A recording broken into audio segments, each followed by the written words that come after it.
Os meus cumprimentos a todos os que nos ouvem e participam. Estamos iniciando mais um estudo bíblico dominical. Hoje nos debruçaremos sobre o cânone cristão, a Bíblia. O texto de apoio recebeu o título de O Livro, porque a Bíblia é o livro mais vendido do mundo. Também é o livro mais lido e o mais criticado. Então, escolhemos esse tema para hoje.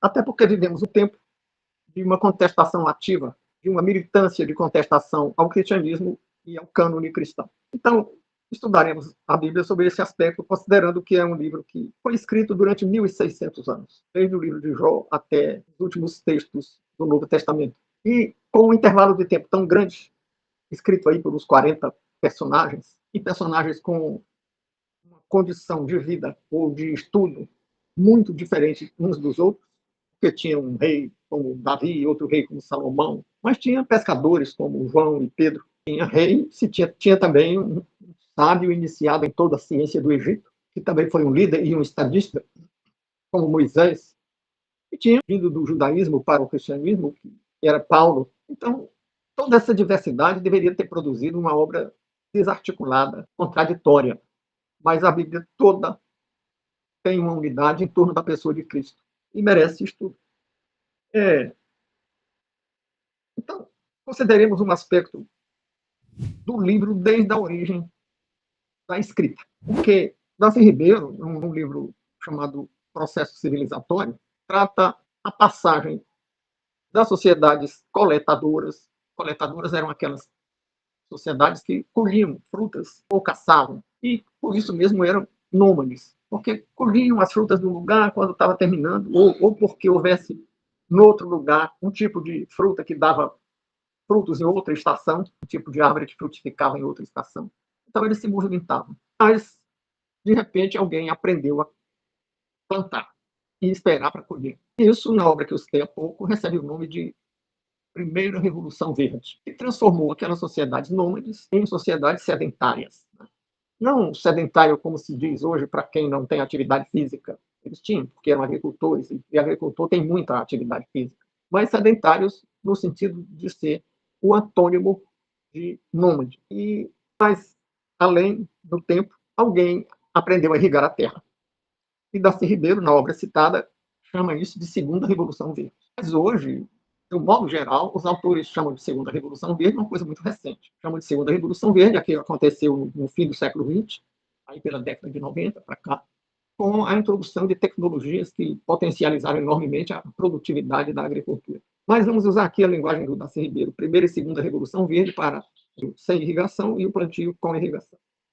E o que é que isso tem a ver com Bíblia? Tem a ver que quando o homem aprendeu a irrigar, ele produziu tanto que poucas pessoas trabalhando na agricultura eram capazes de produzir uma quantidade de alimento suficiente para toda a sociedade. E outras pessoas tiveram, então, a oportunidade de trabalhar em outras atividades. Então, a divisão do trabalho se aprofundou. Alguém era agricultor, mas outra pessoa ia ser construtor, outra pessoa ia ser carpinteiro, outra pessoa ia fazer alguma outra coisa. E essa produção, para muitas pessoas, permitiu o adensamento das populações. E as aldeias cresceram e se tornaram cidades. E as cidades conquistaram terras, que passaram a ter poder, uma população maior passou a ter poder e conquistou terras. E aí surgiram os impérios. E a administração dos impérios se tornou complexa. E era preciso mandar ordens para algum lugar distante, ou receber notícias de algum lugar distante. E era preciso estabelecer normas. Isso deu lugar à escrita, porque alguém diz que a necessidade é a mãe das invenções. Não é a mãe, pelo menos inspira as invenções. Então surgiu a escrita.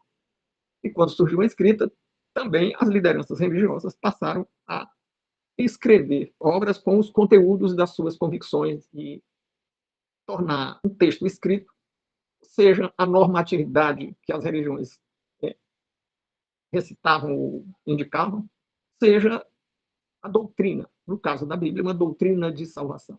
E nos primeiros tempos, um código de conduta para as relações horizontais, porque não havia essa distinção entre Estado e convicção religiosa. Até porque nem havia Estado. Né? Haviam sociedades tribais. E nós temos, então, o surgimento da escrita. E a Bíblia vai aparecer algum tempo depois, não pouco tempo depois do surgimento da escrita. Porque o Pentateuco, que a tradição considera a parte a segunda parte mais antiga da Bíblia, depois do livro de Jó. Ele teria sido escrito por Moisés aí por volta de 1.300 anos, 1.300 e poucos anos antes de Cristo. Então, há 3.300 ou 3.400 anos da nossa data, do nosso tempo. E já havia escrita há muito tempo. Porque a escrita surgiu pelos sumérios, no meio dos sumérios. Né? É uma criação sumeriana em placas de argila. E a Bíblia vai ser escrita já mais tarde, com pergaminhos ou papiros, portanto, num período muito posterior. Então, e os últimos textos, como eu dizia há pouco, vão ser escritos no século I da era cristã. Portanto, entre mais de 1.400 anos, se considerar o livro de Jó, aí uns 1.500 anos, entre 1.500 e 1.600 anos, foi o tempo que a Bíblia foi escrita. Bom, já comentamos o fato de que isso passa por cima dos contextos históricos e culturais. Em diferentes contextos. Houve momentos que a Bíblia foi escrita quando o povo estava escravizado no Egito, tinha há pouco deixado de ser escravo no Egito e peregrinava no deserto. E houve outros momentos em que estavam estabelecidos ainda sem um Estado propriamente, no tempo do governo dos juízes. E depois já com uma monarquia estabelecida, no tempo de Davi, de Moisés, de Salomão e de outros reis que sucederam estes. E também no tempo em que Israel foi escravizado novamente pelos caldeus e levados para a Babilônia. E depois, já no Novo Testamento, sob a dominação romana. Então, são contextos muito diferentes. Bom, vimos que a complexidade dos impérios gerou a necessidade de uma burocracia, e essa burocracia precisava de escrita. Inclusive, isso também propiciou o surgimento da escola, porque até então, tudo que as pessoas aprendiam era ensinado pelos pais ou pelos líderes dos clãs, pelos mais velhos. Como a escrita não fazendo parte da tradição, os mais velhos, os pais, os ancestrais, os líderes dos clãs não tinham aptidão para ensinar a escrita ou a leitura. E aí se deu lugar ao surgimento da escola. E volto a dizer, aprofundou a divisão do trabalho e também aprofundou a hierarquia social. Então, surgiram os livros, a Bíblia é um deles, de caráter religioso, mas a tradição abraâmica inclui o judaísmo, inclui o cristianismo e inclui o islã. E é o núcleo das chamadas religiões do livro. Por que são assim chamadas? Porque elas têm um livro, que elas acatam como revelação, e que contém uma cosmogonia, que é uma explicação do cosmos, baseada na fé, da revelação, contém uma normatividade para a conduta social dos seus seguidores e contém uma doutrina para a relação vertical entre Deus e os homens. Antigamente, até a época que a antropologia cultural seguia ainda referenciais teóricos diferentes do que segue hoje, não só essas três religiões eram consideradas religiões do livro, também o budismo e o hinduísmo, que tem muitos livros, o hinduísmo tem muitos livros, eram consideradas religiões do livro. Hoje, a antropologia cultural e a história das religiões entende que não, só os três livros das três religiões monoteístas, judaísmo, cristianismo e islã, da tradição abrâmica, todas as três, só elas são religiões do livro, porque, sendo monoteístas, tem um livro só representando a revelação somente de um Deus, portanto, tem uma unidade. Enquanto que o hinduísmo tem muitos deuses, muitos livros com revelações diferentes, com conteúdos que nem sempre se harmonizam. E o budismo, porque até há uma polêmica sobre o fato de o budismo ser teísta, se ele seria mais parecido com o deísmo condenado, né? Bom, mas feitas essas considerações, nós estamos utilizando aqui a ideia de que as religiões do livro são aquelas da antropologia cultural clássica, portanto, as 5, incluindo o budismo e o hinduísmo, porque, de qualquer maneira, tem referência escrita em um livro como base, ainda que tenha mais de um livro, mas toda grande tradição se divide, como o Islã tem os sunitas se dividem em diferentes correntes, os xiitas também têm correntes diferentes, o cristianismo tem inúmeras expressões diferentes, também não me parece justo retirar o hinduísmo das religiões do livro por ter livros com versões diferentes. Então, o cristianismo está entre as 5 religiões do livro. Ou, se você considerar apenas 3, também o cristianismo estará, né, entre elas. Portanto, vamos nos debruçar sobre o livro. Mas, se estamos definindo as palavras, e nós costumamos fazer isso nos nossos estudos domingueiros, como também naqueles outros estudos do curso que estamos ministrando, então, vamos lembrar que religião não se confunde com magia. E as religiões do livro estão melhor aparelhadas para se distinguir da magia. Por quê? Ora, religião se distingue de magia porque, na religião, as pessoas cultuam a Deus, ou aos deuses no politeísmo, e pedem perdão e e pedem bênçãos. Na magia, as pessoas não fazem propriamente um culto por louvar, não se louva por louvar. Na magia há uma troca, uma negociação, e existem fórmulas que o seguidor da magia recorre a essas fórmulas para obter alguma coisa das suas entidades sobrenaturais. Então há uma diferença já nisso, nesse aspecto, mas tem outras diferenças. Né? É que a magia não tem código de conduta. A magia não tem nenhum código de conduta para as relações horizontais entre os homens, nem para as relações verticais, embora tenha certas exigências que o praticante da magia muitas vezes tem que seguir, sob pena de sofrer sanções das entidades a que ele serve. Mas a relação na magia é uma relação de dominação da entidade sobre aquele que serve a ela. Enquanto que nas religiões, principalmente nas religiões monoteístas, o Deus da tradição abraâmica não usa as pessoas contra a vontade das pessoas, a não ser em casos excepcionais daquelas pessoas que concordaram voluntariamente em se submeter a ele. Eu lembro assim do caso de Jonas, levado à força para pregar em Nínive. Mas Jonas já tinha se declarado voluntariamente servo de Deus, né? Disposto a segui-lo.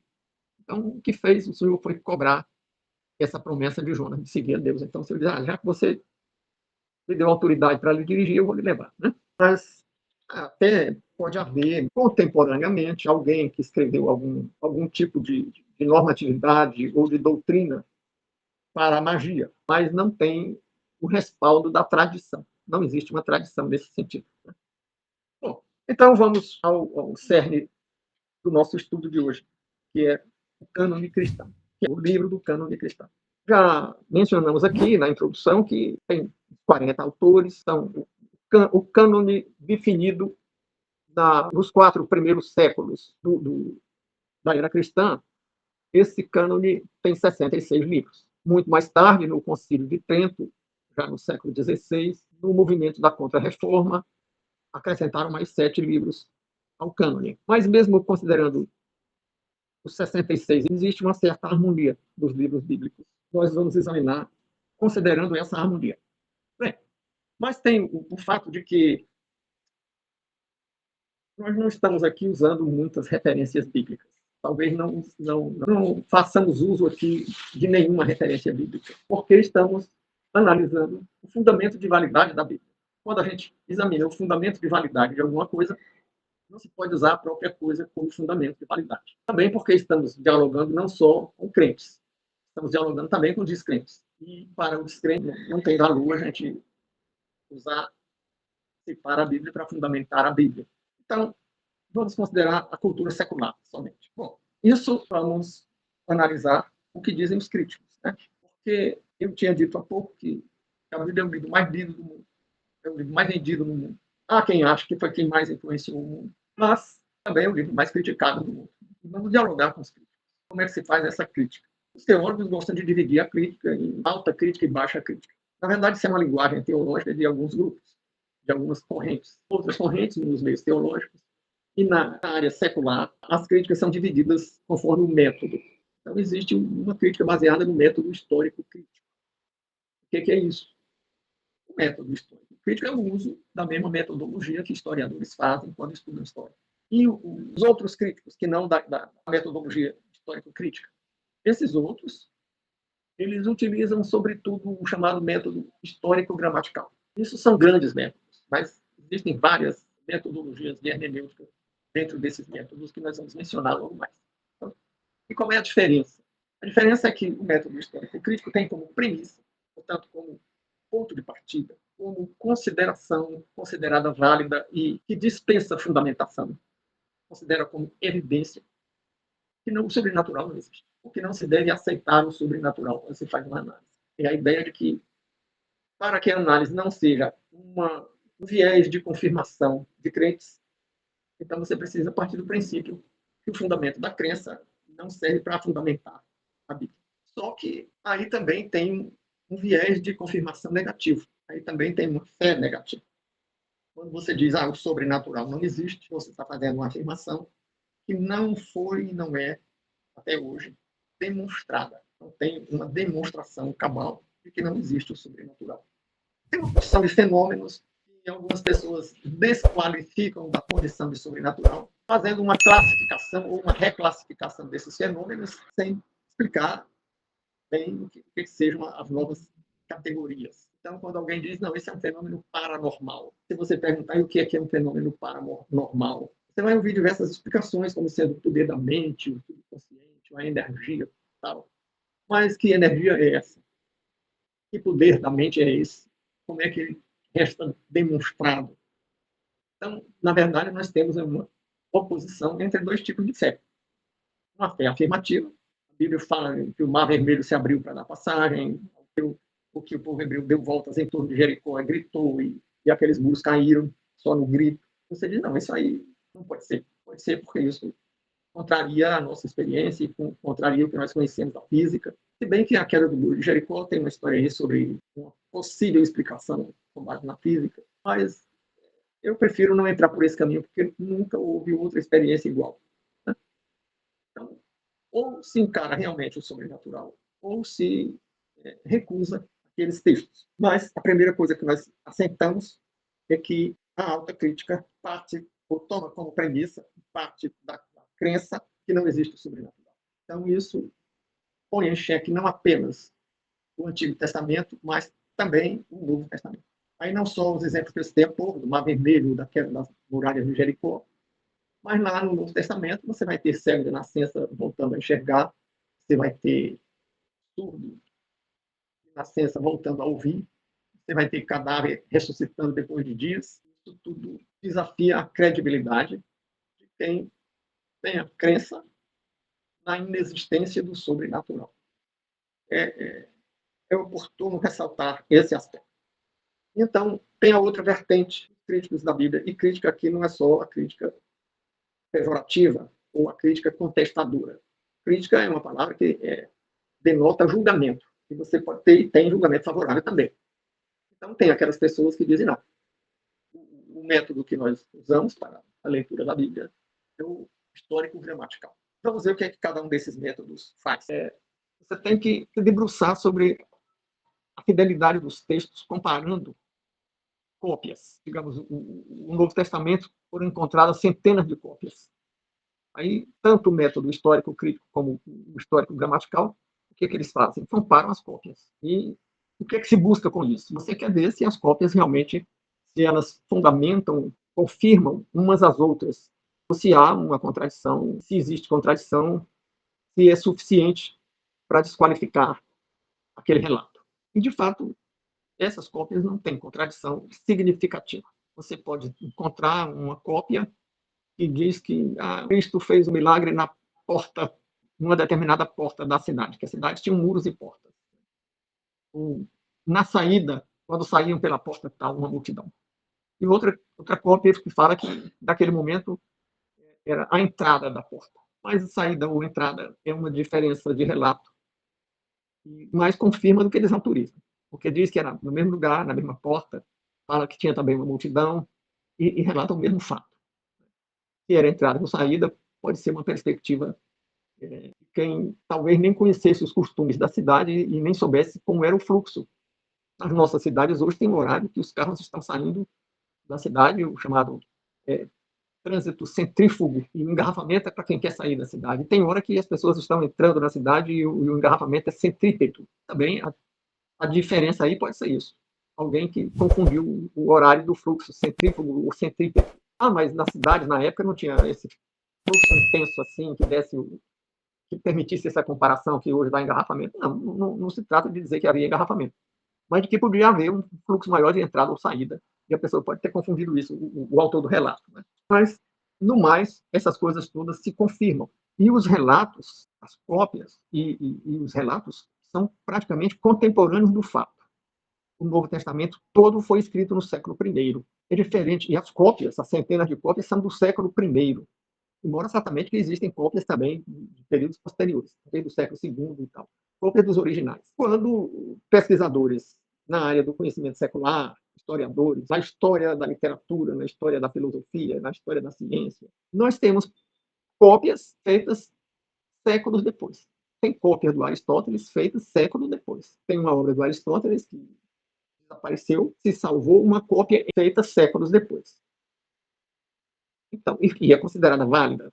Então, o fato de que o Novo Testamento, os Evangelhos e o livro de Atos são obras escritas por seguidores de Cristo.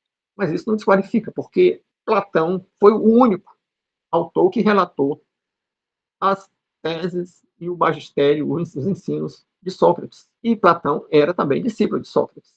Foi só um. É uma testemunha só do que Sócrates teria dito. Nos evangelhos nós temos 4 evangelistas. E o Lucas não era discípulo. E nem sequer era judeu, porque alguma coisa pode ser um viés de confirmação, porque o judaísmo já previa a vinda do Messias e tal.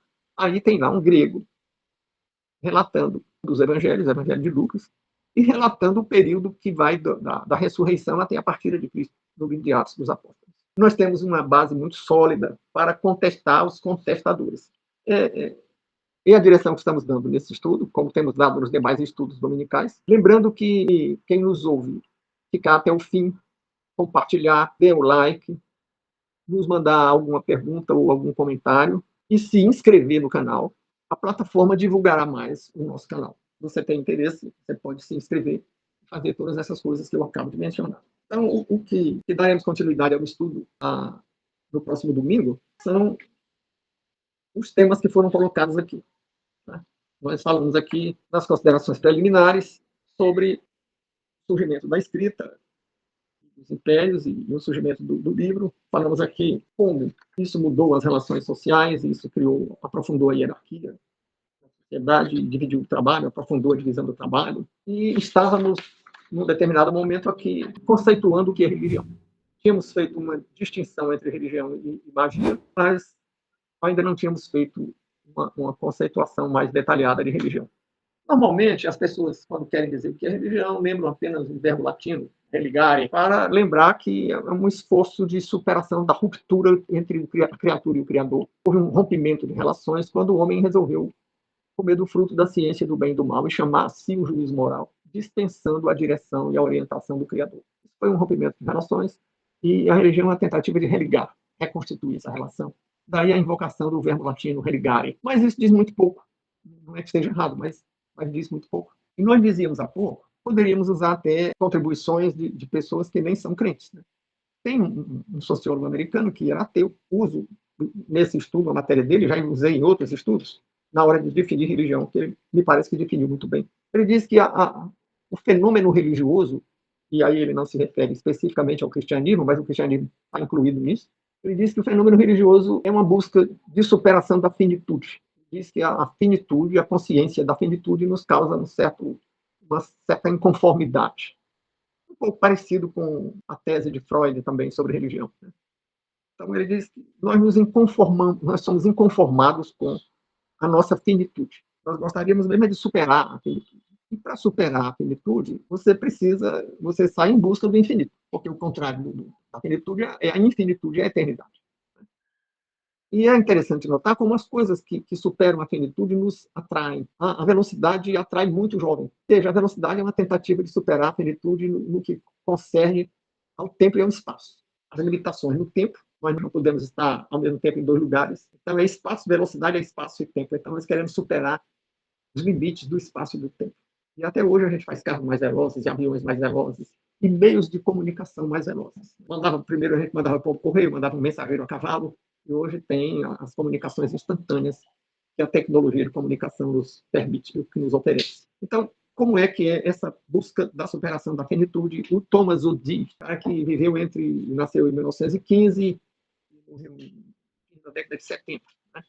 Ele diz que você procura superar a finitude primeiro buscando o infinito da eternidade. Você procura superar a finitude buscando a totalidade, porque uma parte de qualquer coisa não é completude. Né? Então, vamos buscar também conhecimento completo, a totalidade, no campo da cognição. E isso tem um nome de curiosidade. A gente quer saber das coisas. Né? E quer saber porque quer superar os limites, a finitude do nosso conhecimento. E uma terceira busca de superação da finitude é que essa totalidade também nos dê conhecimento sobre a origem daquela realidade que nós estamos compreendendo no momento. Você pode encontrar uma plantação e achar muito bonita e conhecer toda a plantação, andar por todo lado dela, identificar as espécies de árvores plantadas ali. Outra coisa é você saber a história daquilo, como começou e tal, até a causa primeira. Isso tem o nome de radicalidade. A radicalidade não se confunde com radicalismo. Radicalismo é extremismo, né? É busca do conflito. Mas a radicalidade é a busca da raiz, ou seja, da causa primeira das coisas. Essa busca da causa primeira, Aristóteles já tinha empreendido, tinha chegado à conclusão da existência de um motor primeiro. Esse motor primeiro teria dado causa a tudo. Foi a descoberta lógica, a descoberta racional. E ele, pela razão, ele não chegou a Deus, porque a Deus só se chega pela fé. Né? O Deus que os judeus chegaram pela fé, ele chegou pela razão. Mas o motor primeiro dele não era o Deus, ele não compreendeu bem Deus, porque não era um ser pessoal. O motor primeiro não era uma pessoa. O motor primeiro da história. O Deus de Abraão, de Isaac e Jacó é uma pessoa. Né? Embora seja infinito, é pessoal. O motor primeiro não se comunicava, nem intervinha. Ele até se encaixa bem no deísmo quando ele dá. Na crença de um poder superior que não tem essas características do teísmo, a capacidade de se comunicar, de intervir na realidade, até de modificar momentaneamente as leis que ele mesmo criou para a natureza. Né? Então, o Thomas Udi estabeleceu essas três coisas que caracterizam o fenômeno religioso. E o cristianismo tem isso, porque tem uma cosmogonia na Bíblia. No princípio criou Deus os céus e a terra, está explicando tudo. Né? Está explicando desde a origem, a causa primeira. Foi Deus que criou tudo. Nós estamos caracterizando bem a relação entre o livro, o grande livro mais lido, mais criticado, mais publicado, mais editado no mundo, e o cristianismo, nas suas diversas expressões. Normalmente, as expressões do cristianismo são também conhecidas como denominações. Então, essas expressões do cristianismo, todas buscam fundamento nas escrituras. Você encontra também dificuldade na conexão entre algumas expressões do cristianismo e as escrituras. Mas existe a busca. Existe a proposta, ou pelo menos a alegação, de aceitar as escrituras como fundamento de validade da sua doutrina e da sua fé. Claro que nós poderíamos discorrer muito tempo sobre as incongruências dessas alegações, em muitos casos, mas fugiria ao objetivo do nosso estudo, seria um desvio temático. O nosso estudo aqui não é a crítica das doutrinas, das diversas expressões ou denominações do cristianismo. O objetivo do nosso estudo aqui é o fundamento de validade do cristianismo nas suas diversas expressões das escrituras e o fundamento das escrituras, a consistência das escrituras, seja pelo fato de ter autores de diferentes condições de vida, de épocas muito diferentes, seja pelo fato de conter uma cosmogonia, de radicalidade das coisas e de abrir uma porta para a superação da finitude, oferecendo o caminho da eternidade. Então, isso faz com que a Bíblia tenha para servir, ter um conteúdo típico, o conteúdo necessário para atender às demandas do fenômeno religioso. E só ela. Porque uma das críticas também diz respeito ao fato de que existem muitas culturas em que tem uma figura que é o bode expiatório que é sacrificado, e isso beneficia aquela cultura. Mas nós vamos ver no próximo estudo, o cristianismo é diferente quanto a isso. Como também tem uma crítica sobre alguma coisa, sobretudo do Antigo Testamento, ser uma cópia. Vamos examinar essa alegação e vamos ver que também ela não procede. O Código de Moisés, as leis de Moisés, não são absolutamente cópias do Código de Hammurabi, como algumas pessoas querem dizer. Vamos, por fim, considerar o efeito da Bíblia no mundo. Para isso, vamos tomar por base o livro de um indiano, que tem o título O Livro que Fez o Seu Mundo, onde ele discorre sobre a influência da Bíblia na formação da civilização ocidental. E já estamos com 40 minutos, vamos parar por aqui. Lembrando mais uma vez, se você se inscrever, se der like, se compartilhar, e enviar comentários ou perguntas para com que a plataforma divulgue mais o nosso canal. Muito obrigado, fica o convite para o próximo domingo. Lembrando também que nós estamos ministrando Entre a Fé e a Sala de Aula, em que nós procuramos discorrer sobre as relações entre o cristianismo e a cultura secular, sobretudo as ciências humanas, antropologia cultural, filosofia, mas também encarando em algum momento alguma coisa das ciências da natureza. Publicamos a segunda aula do nosso curso para o canal, O curso é aberto, todo mundo pode entrar, pode enviar pergunta ou comentário. Propusemos, nas 2 aulas, algumas reflexões. Apresentamos a matéria, propunhamos algumas reflexões sobre a matéria apresentada e faremos alguns comentários dessas reflexões, sobre essas reflexões propostas nos próximos dias. O curso é uma vez por mês, uma aula por mês, pessoa por mais ocupada que seja, poderá acompanhar. E com algum comentário da aula, dias depois da aula. Estamos fazendo um só comentário para as 2 primeiras aulas, mas pretendemos fazer um para cada aula. Fizemos só um porque, até agora, as demandas por perguntas ou os comentários foram feitos no particular e não no canal, e foram poucas as demandas. Então, nas próximas aulas, nós pretendemos enviar mais comentários e mais reflexões. Muito obrigado. Até o próximo domingo, ou até a próxima aula do curso.